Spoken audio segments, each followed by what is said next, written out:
सुप्रभात बच्चों। आज हम नैतिक शिक्षा पाठ 15 से 19 तक के अभ्यास प्रश्न उत्तरों को करेंगे। तो सबसे पहले पाठ 15, श्याम जी कृष्ण वर्मा। श्याम जी कृष्ण वर्मा कौन थे? तो श्याम जी कृष्ण वर्मा कट्टर देशभक्त थे।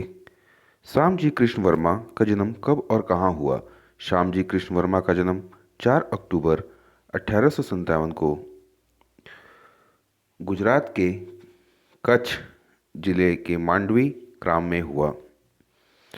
श्याम जी कृष्ण वर्मा की उच्च शिक्षा कहाँ हुई? श्याम जी कृष्ण वर्मा की, यहाँ पे उच्च शिक्षा छूट गई है, आप उच्च शिक्षा लिख लेंगे। उच्च शिक्षा इंग्लैंड में हुई। श्याम जी कृष्ण वर्मा किससे प्रभावित हुए और इस प्रभाव का उनके जीवन में क्या परिणाम हुआ? श्याम जी कृष्ण वर्मा दयानंद सरस्वती से अत्यंत प्रभावित हुए और बम्बई आर्य समाज के प्रथम अध्यक्ष बने।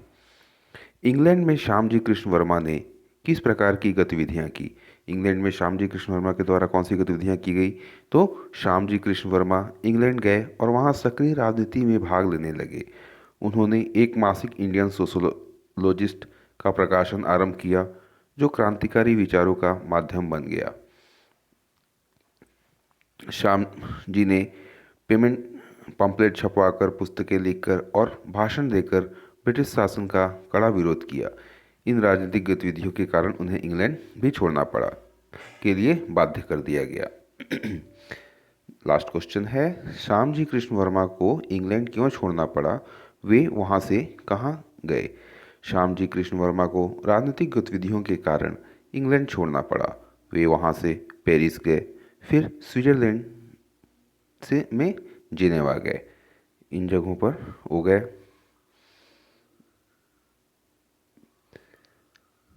पाठ 16, राम प्रसाद बिस्मिल।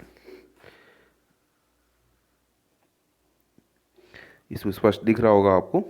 राम प्रसाद का शरीर सहनशील कैसे बन गया था? बचपन की मार से ही राम प्रसाद का शरीर सहनशील बन गया था। बचपन में पिताजी के द्वारा जो गलती करने पर उन्हें उनकी पिटाई होती थी, उससे उनका जो शरीर था वो सहनशील बन गया था। सत्यार्थ प्रकाश पढ़ने को का राम प्रसाद पर क्या प्रभाव पड़ा? तो सत्यार्थ प्रकाश पढ़ने के बाद राम प्रसाद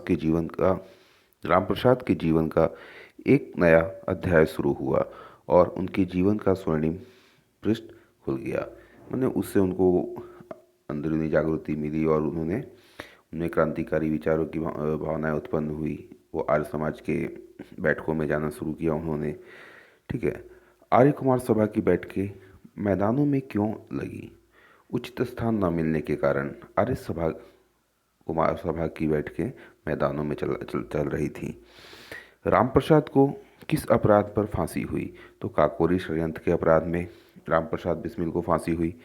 फांसी घर पहुंचकर रामप्रसाद बिस्मिल ने क्या कहा? फांसी घर के दरवाजे पर जाकर उन्होंने कहा था, मैं ब्रिटिश साम्राज्य का विनाश चाहता हूँ। पाठ 17, मस्ताना जोगी।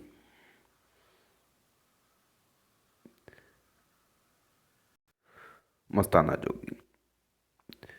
मस्ताना जोगी से किसका अभिप्राय है? तो मस्ताना जोगी से स्वामी महर्षि दयानंद का अभिप्राय है। बेड़ा किसे कहते हैं? भारत का बेड़ा पार करने से क्या अभिप्राय है? बेड़ा मुश्किल को कहते हैं। जो भी कोई मुश्किल समय आता है तो उसे बेड़ा कह रहे हैं हम। भारत का बेड़ा पार करने से यह अभिप्राय है कि समाज में जितनी अंधविश्वास और कुरीतियाँ थी वे सब जड़ से मिटाने का काम किए। दयानंद का घातक कौन था? उन्होंने उसके साथ प्यार कैसे प्रकट किया?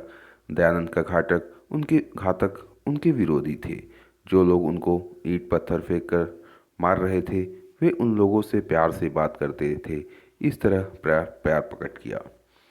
विधवा उद्धार, शुद्धि प्रचार तथा दलितों पर उपकार का अभिप्राय बताइए। विधवा उद्धार, शुद्धि प्रचार तथा दलितों पर उपकार का अभिप्राय यह है कि विधवा को फिर से शादी भारत को अनेकों अंधविश्वासों से मुक्त किए और समाज में अत्याचारों से पीड़ितों की मदद की तथा सभी को सही मार्ग दिखाए। मस्ताने जोगी ने जाति का भार हल्का कैसे किया? वेदों की रक्षा करके अपना सत्यार्थ रच के जाति का भार हल्का किया मस्तान जोगी ने। सत्यार्थ मतलब सत्यार्थ प्रकाश की पुस्तक जो उन्होंने रचना की थी। पाठ 18 सिद्धांत बोध प्रश्नावली। सिद्धांत बोध प्रश्नावली है, थोड़ा सा इसको बड़ा कर देते हैं कि आपको देखने में आसान होगा। आर्य और दस्युओं का अंतर बताइए। आर्य उत्तम स्वभाव वाला, सदाचारी, धर्मात्मा, परोपकारी, सत्य विद्या आदि से पूर्ण और सनातन वैदिक सिद्धांतों को मानने वाले हैं, उनको आर्य कहते हैं। जो सनातन वैदिक सिद्धांतों को मानते हैं उनको आर्य कहते हैं। सॉरी बच्चों। दस्यु जो आर्य स्वभाव के विपरीत स्वभाव वाले अर्थात हिंसक, नास्तिक, चोर और दुष्ट पुरुष हैं, उन्हें दस्यु या अनार्य कहते हैं। वर्ण तथा जाति में क्या अंतर है? गुण, कर्म, स्वभाव से जो कार्यकलाप चुना जाता है उसे वर्ण कहते हैं। ब्राह्मण, क्षत्रिय, वैश्य और शूद्र ये 4 वर्ण हैं।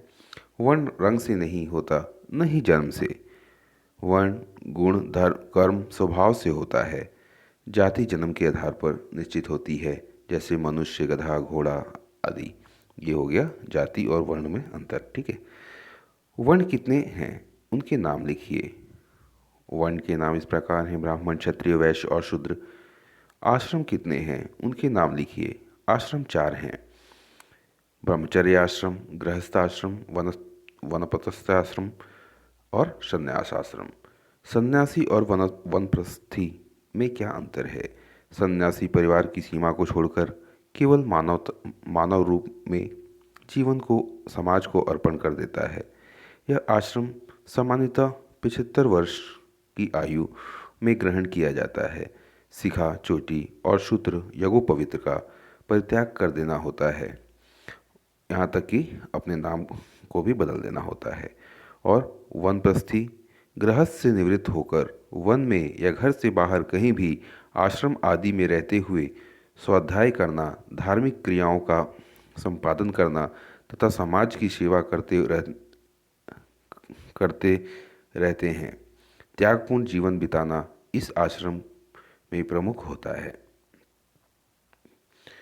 पाठ 19 शुभकामना। सब वेद पढ़ें।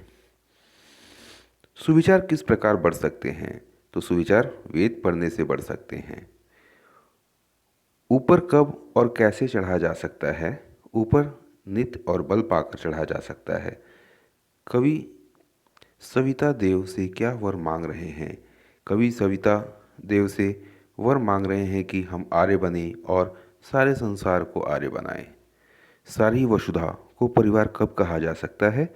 तो सारी वसुधा को परिवार तब कहा जा सकता है जब सभी वेदों का अध्ययन करें, सरल हृदय हो, अटल धर्म पर चलने वाले हों और सारा संसार आर्य बन जाए, तब हम सारी वसुधा को परिवार कह सकते हैं। इसके बाद धन्यवाद, और चैनल को सब्सक्राइब करें, लाइक करें और दोस्तों को भी शेयर करें।